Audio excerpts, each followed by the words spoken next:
Islamic লাইফস্টাইলের কথা যদি আমাদেরকে বলতে হয়, প্রথম যেই ট্রেড, যে ক্যারেক্টারিস্টিক্স বা ভ্যালিউর কথা আমাকে বলতে হবে, সেটা হচ্ছে দ্য কনসেপ্ট অফ হালাল and haram. If there is no halal and হারাম, there is no Islamic lifestyle, for sure I am telling you. যদি হালাল হারাম না থাকে, এটা যদি আমরা মেনটেন না করি, এটা কোশ্চিনকালও ইসলামিক লাইফস্টাইল হবে না। আপনাকে হারাম থেকে যোজন যোজন দূরে থাকতে হবে, আর হালাল দিয়ে জীবনটাকে সাজাতে হবে। কারণ যেখানেই হালাল সেখানেই বারাকা।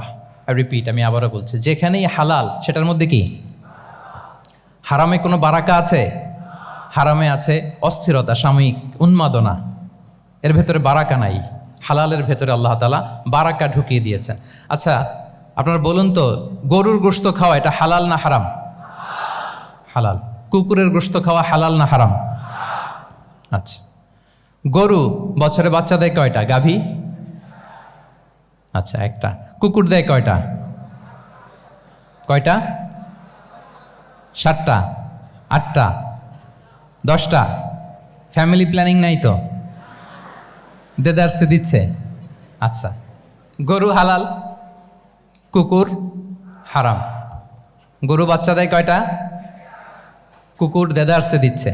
তারপরেও বলেন, আমাদের এই যে বাংলাদেশে আমাদের কুরবানির ঈদে লক্ষ লক্ষ গরু জবাই হয়, বিয়ের অনুষ্ঠানগুলোতে এত গরুর গোশত আমরা খাই, আর প্রতিদিনের চাহিদা মেটানোর জন্য তো কত গরু কোরবানি করা হয়। এরপরেও বলেন, বাংলাদেশে গরু বেশি না কুকুর বেশি? সবাই বলেন, গরু বেশি না কুকুর বেশি? কারণ কি? হালাল। কারণ কি? এই হালালে বরকত ঢুকিয়ে দিয়েছে কে? তাহলে if there is no concept of হালাল অ্যান্ড হারাম, there is no Islamic lifestyle. প্রথম core value of Islamic lifestyle হচ্ছে আপনাকে হালাল দিয়ে আপনার জীবনকে সাজাতে হবে। লা ইয়াদখুলুল জান্নাতা জাসাদুন গুযিয়া বিল হারাম। হারাম খেয়ে বর্ধিষ্ণু যে দেহ, সে দেহ আল্লাহর জান্নাতে প্রবেশ করবে না। মানে whatever you consume, it should be halal. এটা হালাল হইতে হবে। শুধু যেটা আপনি খাচ্ছেন এটাই না, কুলু মিম্মা ফিল আরদি হালালাম তাইয়্যিবা, আল্লাহ তাআলা বলেছেন যেটা কনজিউম করবা হালাল হবে, হালাল হতে হবে। তো এটা শুধু এত ন্যারো কনসেপ্ট না, আপনার জীবনের সবটাই হালাল হতে হবে। ইউর ফুড শুড বি হালাল, ইউর ড্রিঙ্ক শুড বি হালাল, ইউর ইনকাম শুড বি হালাল, ইউর ফ্যাশন শুড বি হালাল, ইউর এন্টারটেইনমেন্ট শুড বি হালাল। সব কিছু হালাল হইতে হবে। আমরা অনেকে যে ভুলটা করি, আমরা খাওয়ার ক্ষেত্রে শুধু হালাল খুঁজি, এরকম অনেকে করে, কিন্তু অন্যান্য ক্ষেত্রে হালাল হারামের বাজ বিছান নাই। আমি একটা উদাহরণ প্রায়ই দেই, দেখবেন যে আমাদের বাংলাদেশের সরকারি অফিসগুলোতে তো ঘুষ চলে নাকি? আল্লাহ ঘুষ থেকে এই জাতিকে তুমি হেফাজত করো। আচ্ছা, দেখবেন যে আমাদের বিভিন্ন সরকারি অফিসগুলোর মুসলিম কর্মকর্তারা, তারা ওয়াইন খায় না। আমি দেখেছি, থাইল্যান্ডে গিয়েছে, চায়না গিয়েছে অফিসের কাজে, ওখানে হালাল রেস্টুরেন্টগুলো খোঁজে, কারণ মুসলিম, তার হালাল খাইতে হবে। তো সে ওয়াইন খায় না, পর্ক খায় না, কারণ ইসলামে এটা হারাম। আবার অনেক হিন্দু কর্মচারী, সে আবার গরুর গোশত খায় না, কারণ কি তার ধর্মে ওইটা হারাম। কিন্তু এই মুসলিম কর্মচারী, হিন্দু কর্মচারী দুইজনের নির্বিশেষে মাশাআল্লাহ ঘুষ খায়। এরকম হয় না? দেখেন, মুসলিম ওয়াইন খায় না, পর্ক খায় না, তার ধর্মে হারাম। আমার হিন্দু ভাই গরুর গোশত খায় না, এটা তার ধর্মে হারাম। কিন্তু ঘুষ আবার দুই ধর্মে হালাল নাকি? হ্যাঁ, হালাল না। তার মানে ওই যে pick and choose, you got the point, right? Pick and choose করেছে যে আমার ধর্মের এই এই নিয়ম আমি মানবো, কারণ এটা আমার জন্য খুব ফ্লেক্সিবল, এটা খুব ভালো লাগে। কিন্তু যেটা কঠিন হয়ে যাচ্ছে, যেটা তার বিরুদ্ধে দাঁড়াচ্ছে, ওইটা সে মানে না। তাহলে পিক অ্যান্ড চুজ করার কোনো সুযোগ, আমরা আমাদের গোটা জীবনকে হালাল দিয়ে সাজাইতে হবে। তাহলে your lifestyle will be Islamic lifestyle.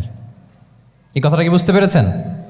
তাহলে ইউর ফুড শুড বি হালাল, ইউর ড্রিঙ্ক শুড বি হালাল, ইউর ফ্যাশন শুড বি হালাল, ইউর ইনকাম শুড বি হালাল, ইউর এন্টারটেনমেন্ট শুড বি হালাল, even your relationship should be halal.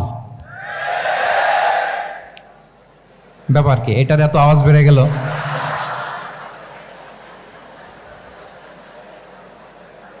এটা common পড়ে গেছে নাকি? আচ্ছা বলেন, হালাল রিলেশনশিপ কোনটা বলেন? এই যে, এই তো আসল জায়গায় হাত দিছি বোধহয়। আমাদের শিক্ষার্থী বন্ধুদের মধ্যে বিবাহিত আছি আমরা? হ্যাঁ, কারা কারা আছি দেখি তো।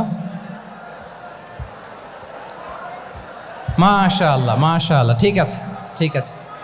আমাদের বোনরা উপরে আছেন, মাশাআল্লাহ, অনেকে হাত তুলেছেন, আলহামদুলিল্লাহ। এই তো আমাদের যারা হাত তুলছেন তাদের জন্য একটা তাকবীর দেই আমরা, আল্লাহু আকবার। এই যে আপনারাই বলেছেন, আমার কোনো লিগ্যাল অপিনিয়ন দেওয়ার প্রয়োজন হচ্ছে না, যে হালাল রিলেশনশিপ হচ্ছে বিয়ে। তাহলে বিয়ের বাইরে যদি আমার কোনো রিলেশনশিপ থাকে, হালাল না হারাম? ফতোয়া দিচ্ছে কে? আমি? আপনারাই দিচ্ছেন। বলেন, বিবাহ পরবর্তী কোনো যদি এক্সট্রা ম্যারিটাল রিলেশনশিপ থাকে, এটা ইসলামে হালাল না হারাম? তাইলে pre marriage relationship, after marriage relationship, এটা শরীয়তে হারাম। তো এই হারাম যদি আমি এই হারামের সাথে যদি নিজেকে জুড়ে দেই, তাহলে আমার লাইফস্টাইল এটা ইসলামিক লাইফস্টাইল হতে পারে না। আমরা বিয়ের মতো পবিত্র বন্ধনের মধ্য দিয়ে আমরা আমাদের দাম্পত্য জীবনকে উপভোগ করব। আল্লাহ তৌফিক দান করুক। এই যে অনেকে হাত তুলে ফেলছে, মাশাআল্লাহ, তার মানে সেকেন্ড ইয়ারে আছে, ফার্স্ট ইয়ারে আছে, থার্ড ইয়ারে আছে, আলহামদুলিল্লাহ, হালাল রিলেশনশিপে তারা গিয়েছে, মাশাআল্লাহ।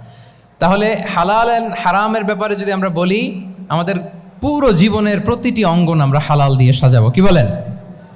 পারা যাবে তো ইনশাআল্লাহ? হারামের সাথে আমাদের কোনো সম্পর্ক আছে? হ্যাঁ, আমরা সবকিছু হালাল দিয়ে সাজাবো তো? হারামকে আমরা না বলে দিব না, নো। আজকের এই জহির রায়হান মিলনায়তনের এই হলরুম থেকে হারামকে আমরা লাল কার্ড দেখাই দিলাম। কি বলেন? হারামকে আমরা নো বলবো, আওয়াজ করে বলুন নো। ওকে, নো টু হারাম। তাহলে দ্য কনসেপ্ট অফ হালাল অ্যান্ড হারাম আশা করি আমাদের কাছে ক্লিয়ার। আমরা হালাল দিয়ে নিজেদের জীবনকে সাজাবো, হারামের সাথে আমাদের কোনো সম্পর্ক নাই। তাহলে একটা ট্রেইট আমরা শেয়ার করলাম, একটা কোর ভ্যালিউ শেয়ার করলাম, যে আমরা যদি হালাল মেনটেন করতে পারি আমাদের জীবনে, এটা হচ্ছে one of the core values of Islamic lifestyle. 2 নম্বর হচ্ছে, ইসলামিক লাইফস্টাইলটা বেসিকলি এটা একটা প্রোডাক্টিভ লাইফস্টাইল। ইসলামী লাইফস্টাইল আমাদেরকে প্রোডাক্টিভ হতে উদ্বুদ্ধ করে।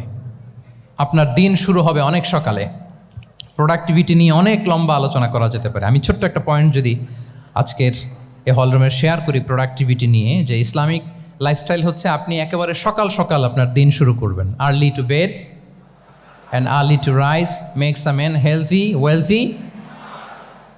সবাই তো শিখেছি এটা, যে আগে আগে ঘুমোতে যাও, আগে আগে ঘুম থেকে জাগো, তুমি ধনী হবে, তারপর তুমি প্রজ্ঞাবান হবে, তুমি সুস্বাস্থ্যের অধিকারী হবে। এটা হচ্ছে ইসলামিক লাইফস্টাইলের একটা কোর ভ্যালিউ। সকাল সকাল দিন শুরু করা, মানে সানরাইজের আগে আমার সকাল শুরু হবে। কাজী নজরুলের যে কবিতা, সূর্যি মামা জাগার আগে উঠবো আমি জেগে, পড়েছি আমরা সবাই, কিন্তু হয়তো মানা হয় না। তো এই যে সকাল সকাল ঘুম থেকে ওঠা, এটা যদি আপনার মধ্যে না থাকে, এটা ইসলামিক লাইফস্টাইল হতে পারে না। You must be a morning person. সকাল সকাল উঠতে হবে। আপনার সময় এমনভাবে মেনটেন করবেন আপনি, যে সকাল সকাল ফজরের পর থেকে আপনি অ্যাক্টিভ। তার মানে you have to wake up early, you have to sleep early. একজন মর্নিং পারসন যদি না হন, এটা ইসলামিক লাইফস্টাইল হবে না। এর কারণ আল্লাহ রাসূল সাল্লাল্লাহু আলাইহি ওয়া আলিহি ওয়াসাল্লাম আমাদেরকে সকালে জেগে থাকার ব্যাপারে ইন্সপায়ার করেছেন, এবং তিনি দোয়া করেছেন এই উম্মার জন্য স্পেশালি, যে এই সময়টা এটা full of barakah, full of blessings. তিনি দোয়া করেছেন, আল্লাহুম্মা বারিক লি উম্মতি ফি বুকুরিহা। আল্লাহ এই উম্মতের বুকুরটা, মানে সকালের সময়টা, লেটস সে সানরাইজের পরে 3-4 ঘন্টা, এই সময়টাকে আল্লাহ আপনি বরকত দিয়ে ভরে দেন। এই সময়টাতে ঘুমানো যাবে না, এটা হচ্ছে বরকতের সময়। এবং আল্লাহ রাসূল সাল্লাল্লাহু আলাইহি সাল্লাম যদি কোনো সামরিক অভিযান প্রেরণ করতেন, এই টাইমে প্রেরণ করতেন, এই বুকুরের টাইমে। এবং সাহাবারা তাদের কোনো ট্রেড ক্যারাভান, ব্যবসায়িক কাফেলা যখন সেন্ড করতেন, এই টাইমটাতে সেন্ড করতেন, কারণ এই টাইমটাতে বারাকা। তো এখন নিজের সাথে মিলিয়ে নেন যে এই টাইমটাতে আমরা কি করি। আমি জানি না আপনাদের কি অভ্যাস। আমি এসে তো শুনলাম যে জাহাঙ্গীরনগর বিশ্ববিদ্যালয়ে নাকি যতজন শিক্ষার্থী ততজনের জন্য এখানে আবাসনের ব্যবস্থা আছে। বাংলাদেশের কোনো ইউনিভার্সিটিতে নাকি এটা নেই। আলহামদুলিল্লাহ, অসাধারণ প্রিভিলেজ, এখানে অনেক সুন্দর সুযোগ।